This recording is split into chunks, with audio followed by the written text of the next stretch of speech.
کہ کشمیر میں جو لوگ جھگڑ رہے ہیں کہ وہ قرآن اور حدیث کے روشنی میں ہے کیا نہیں. میں کشمیر میں لاسٹ ایئر 2003 میں تقریباً 1 سال پہلے گیا تھا. آپ دیکھتے ہیں کہ کشمیری لوگ الگ الگ وجہ کے لیے جھگڑ رہے ہیں. اگر وہ وجہ قرآن اور حدیث سے صحیح ہے تو صحیح وجہ، اگر خلاف ہے تو خلاف ہے. یہ کہنا کہ سارے کشمیر قرآن حدیث کے اوپر ہے یا سارے کشمیر نہیں ہے، یہ بالکل غلط ہے. کچھ لوگ قرآن اور حدیث کی روشنی میں جدوجہد کر رہے ہوں گے تو صحیح جہاد کر رہے. کچھ لوگ اپنے ذاتی فائدے کے لیے ایک دوسرے کا قتل کر رہے، وہ بالکل غلط ہے. تو ہم دیکھتے ہیں کہ کئی بار کئی لوگ اپنے ذاتی فائدہ اپنا بنا لیتے ہیں. تو میں یہ نہیں جانتا ہوں خصوصاً کون کشمیری کیا کر رہا ہے. تو اسی لیے یہ کشمیر عام لوگ قرآن حدیث پہ عمل کر رہے کہ نہیں، آپ کو اس سے پوچھنا چاہیے جو پالیٹکس کے اندر ایک ماہر ہے. اللہ تعالیٰ فرماتے سورہ نحل میں سورہ نمبر 16 آیت نمبر 43، اور اللہ تعالیٰ فرماتے سورہ نمبر 21 آیت نمبر 7 میں فَاسْأَلُوا أَهْلَ الذِّكْرِ إِن كُنتُمْ لَا تَعْلَمُونَ. اس سے پوچھو جو اس فن کا ماہر ہے. میں پالیٹکس کے فن میں ماہر نہیں ہوں، میں دائی ہوں. تو کس طریقے سے جواب دینا غیر مسلم کو بولوں گا، لیکن پالیٹکس میں کشمیری لوگ کیا کر رہے ہیں، افغانی لوگ کیا کہہ رہے ہیں، وہ میں نہیں کہہ سکتا ہوں. میں اس فن کا ماہر نہیں ہوں. اگر کہوں گا تو قرآن کے خلاف جائیں گا. آپ اس سے پوچھو جو ماہر ہے. میں اس فن کا ماہر نہیں ہوں، میں دعوتی میدان کا ماہر ہوں. تو یوان ریڈلی جو تھی، یوان ریڈلی ایک رپورٹر ہے، برٹش رپورٹر، سفید ہے، وائٹ یوروپین. اس کو بھیجتے ہیں افغانستان میں تحقیق کرنے کے لیے طالبان کے بارے میں. وہ سارے تحقیق کرتے ہیں اور پورے ٹائم وہ نقاب میں رہتی ہے، حجاب میں رہتی ہے. ایک بار کیمرہ گر جاتا ہے اور اس کا راز فاش ہو جاتا ہے تو طالبان اسے پکڑتے ہیں، 6 دن تک اسے قید کرتے ہیں. اور جس طریقے سے طالبان نے اس کے ساتھ برتاؤ کیا وہ اس لیکچر میں کہتی ہے کہ لوگ جب انہیں پکڑتے ہیں تو بولتے کون اس کے ساتھ ہے، تو آدمی کو لے کے آتے ہیں، پھر اس کو لے کے جاتے ہیں اور سب لوگ گھیر لیتے. تو وہ سوچتی ہے ابھی چند منٹوں میں یہ جاہل لوگ میرا قتل کر لیں گے. شاید ہو سکتا ہے کہ 10-15 طالبان میرا بلاತ್ಕಾರ کریں گے. اس کے ذہن میں یہ سب جا رہا ہے، سوچ رہی ہو سکتا ہے کہ مجھے جھاڑ پہ سے لٹکا دیں گے. وہ ایک دم ڈری ہوئی ہوتی.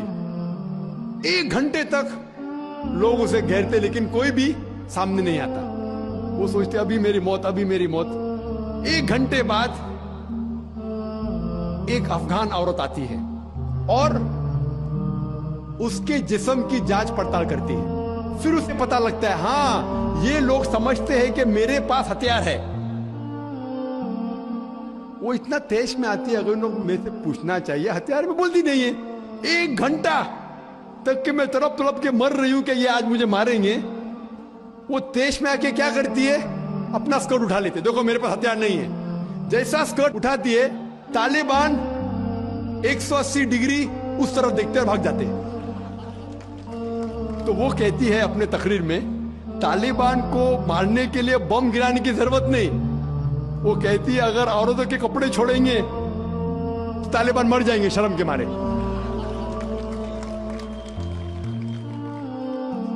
اور وہ تقریر کرتی ہے کہ اس عزت سے میری حفاظت کی 6 دن تک کے وہ طالبان لوگ نے.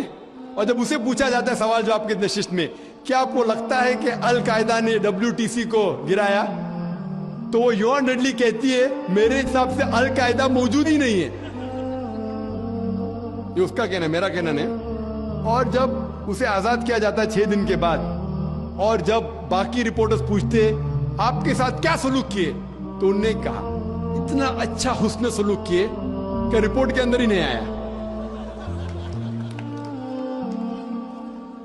اور اس نے صرف یہ وعدہ دی تھی کہ میں انگلینڈ جا کے واپس سے قرآن مجید کا ترجمہ پڑھوں گی. تو وہ جاتی ہے اور چند مہینے بعد قرآن کا ترجمہ پڑھتی ہے اور اس کے بعد وہ اسلام قبول کرتی ہے. تو اس کے نظریے سے طالبان ایک دم معصوم ہیں، ان کے اوپر ظلم کیا گیا تھا. تو آپ مجھے پوچھیں گے بھائی طالبان کیا قرآن و حدیث کی روشنی میں صحیح ہے؟ تو اس کا نظریہ اگر لیں گے جو غیر مسلم تھی یوان ریڈلی، ابھی ماشاءاللہ حجاب بھی کر رہی ہے, وہ یورپین حجاب کر رہی ہے ماشاءاللہ. تو اس کے نظریے سے بھائی طالبان اچھے لوگ ہیں.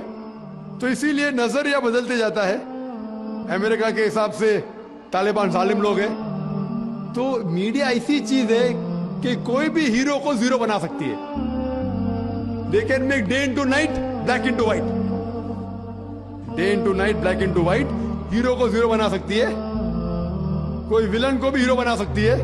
تو اسی لیے قرآن مجید میں اللہ تعالیٰ فرماتے کوئی بھی چیز آپ کے پاس آتی ہے اس کی تحقیق کرو تیسرے کو پہنچانے کے پہلے. تو اسی بنیاد پہ میں نے کہا تھا, کیا نام ہے, اسامہ بن لادن کو جانتا ہوں نہ, یہاں کیا ہو رہا ہے پتہ نہیں مجھے, افغانستان بھی میں نہیں گیا ہوں, لیکن یہ رپورٹ کے ذریعے یہ پتہ لگتا ہے کہ یہ جو امریکہ کر رہی ہے اپنے میڈیا کے ذریعے, یہ شیطانی حرکت جو غلط فہمی پھیلا رہی ہے, اس کی سزا تو انشاءاللہ انہیں ملیں گی.